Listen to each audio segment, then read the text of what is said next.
Mula po kay Kuya Ping Soil Store po. Ayan po, natanggal na po namin kahapon yung mga kahoy niyan. Saka yung plywood na kinain na po ng anay. So pinalitan ko na rin, ni-repair ko na.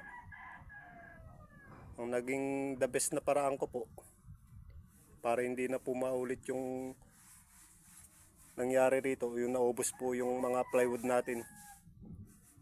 Ayan po, pinalagyan ko po siya ng change oil. Lahat ng kahoy.